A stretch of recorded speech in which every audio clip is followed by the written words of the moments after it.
guys, welcome back to my channel, Happy Girl Alaska. I am your girl Terry, and if you're new here, welcome. I'm supposed to be making an informative video today, but I'm telling you guys, I just cannot. I don't have the enthusiasm for it today. The weather is so cloudy, it's so gray, and even though I love fall with the changing of the scenery and everything, it's reminding me that we know what's around the corner. Winter is coming. It is in fact coming. So I wanted to do something that was, I think, talking about relationships is an interesting topic. I think for those of us who are single, as well as some of the folks out there who are married, or maybe they're coupled up, you've been there probably, unless you got married like right out of high school. But I think a lot of people can relate to like relationship topics. So what I wanted to talk about today was how to be successfully single in Alaska. Some of the questions that I get in the contact form that you can submit through my website is from women who are interested in knowing what life is like as a single woman living in Alaska. And then they want to know if it's difficult to date here. They hear about, we have a large amount of men here and that they outnumber the women. And I think those numbers are kind of starting to level out a little bit, to be honest with you. But yeah, I get a lot of questions from women that are thinking about relocating to Alaska, but they will be moving here on their own. And so I also get questions from men. One man in particular, he lives in Fairbanks, Alaska, and I guess he's having a difficult time finding a partner. And I think in Fairbanks, the ratio of men to women is there are far more men in Fairbanks, if I'm not mistaken. So my recommendation to him was if he really wants to meet someone, he might think about relocating to Anchorage if he wasn't into the idea of leaving Alaska. But again, I want to talk about how you can be successfully single. I've been both married and single while living here in Alaska. And, I think that living in Alaska as a single person maybe poses a different set of, I don't want to say problems, but challenges, if you will, right? Because it's not so bad in the warmer months, but when it starts getting cold and dark here in Alaska, loneliness can really set in. And so, there are some things that I try to do in order to occupy my time, occupy my mind, and just really cultivate a healthy relationship, with myself first and foremost. So I just want to talk about some of the things that I tend to do to be happy and single in Alaska. Okay, so one thing I try to do is put a priority on connecting with people, whether it's in person or if it is over a Zoom call, a phone call, or what have you. I find that living in Alaska, when I start feeling stir crazy, or if I start getting a lot of anxiety or start feeling depressed, it's because I haven't been connecting with people. I was a member of a church here, and I made some really great friends through the church. And so, I tend to reach out to those people, not necessarily for like religious reasons or anything like that, even though, yes, I do from time to time. But, just to have conversations and, connect with people. I think that's really important. And then in the wintertime, you can be kind of hesitant to go outside, leave your house in order to have those types of social interactions. But I would say you probably want to try and do that even more during the winter, just so that you're not feeling the heaviness of being isolated and just staying in your home. All right, so another thing that I do is I date myself.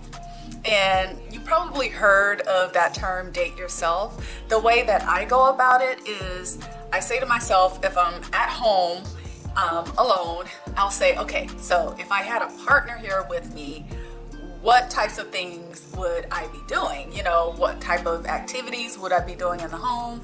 Would I be cooking, you know, with a glass of wine and maybe listening to jazz? If that's something I would do with a partner, then I will do that. I mean, I used to make videos where I would prepare different meals and try a different wine. I think that's pretty, I don't know, I think it's kind of fun, you know, to do things like that. And lately I've been taking myself out to eat alone. That's something that I had a really difficult time doing in the past, but I've been making myself go and have, even if it's just an appetizer and, you know, maybe a soda or something like that, but, you know, just taking myself out on a date, you know, go see a movie or something like that. Another thing that I started doing is on the day of my birth, that week, on a Sunday or Monday, I would go and buy myself a bouquet of flowers. So my birthday is December 17th.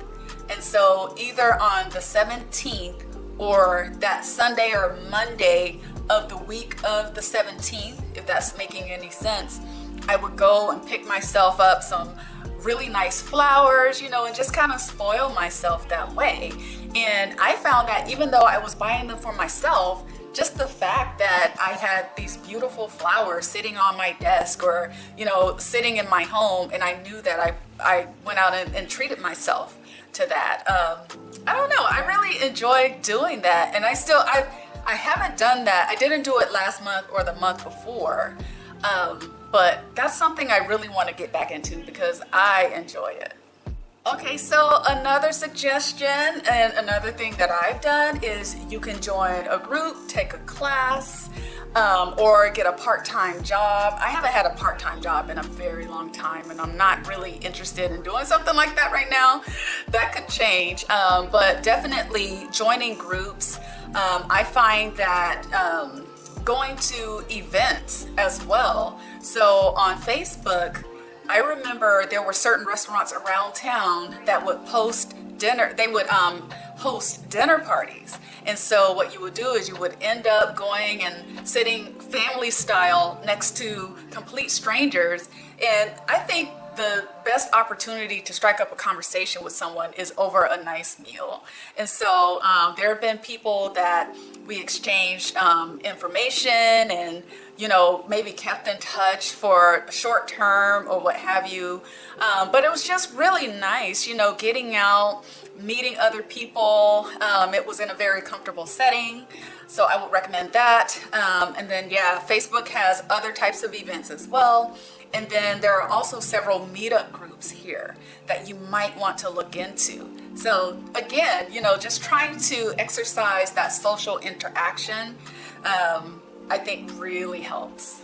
All right, so another suggestion and something that I've done in the past is, so through my church, they had a singles ministry. And it always seemed like there were way more women that were participating in the singles ministry than there were men. But it's really great to link up with people that can relate to your situation. You know, you all can hang out. There were about 3 other ladies that the 4 of us, we would go out to dinner or we would go see a movie or we would hang out at each other's. I had an apartment at that time. Hang out at each other's homes, you know. It was nice because you could kind of share your woes, I guess, and you know, just kind of maybe celebrate some of the things that you enjoyed about being single. So it was just really cool. And I also have made single friends through my married friends. So there were friends that I had when we were all single, they got married, and maybe by way of their spouse, they met some other people. And, you know, so it's just like try to develop a singles community is what I would recommend, because I think that it can really be a good time, you know, hanging out with other single people. All right, so here's another suggestion and something that I am really big on, and that is self-care. So as a single person, you know, I find that I'm a lot more disciplined when it comes to self-care when I'm single, because I feel like when I'm in a relationship, I mean, I'll still have that self-care element, but I don't tend to it as much. So in a way, being in a relationship can kind of distract you from that. but I think it's important to definitely cultivate a routine of self-care. So if you're wanting to give yourself a mani-pedi, go ahead and do that. I would also say, learning how to, this is just me, but learning how to wax yourself, you save a lot of money that way. And then also reading a book, and I love to read self-help books, so I found that that's been really helpful for me. Also, I would consider journaling to be a form of self-care too. It's a way to, at least in my opinion, to be introspective and just to kind of think and allow yourself to sit with your thoughts, I think is a form of self-care as well. So yeah, definitely try to hone in on that. Okay, and so another great idea, I think, is to set goals for yourself. I am big on making lists, so I'll write down the different types of goals that I have, objectives, and if I'm feeling really motivated, I'll even tack on some dates and put some milestones around that. That could maybe tie back to the type of work that I do, but I enjoy seeing that. I love goal setting, and more often than not, if I write it down, then sure enough, it's something that I will make happen.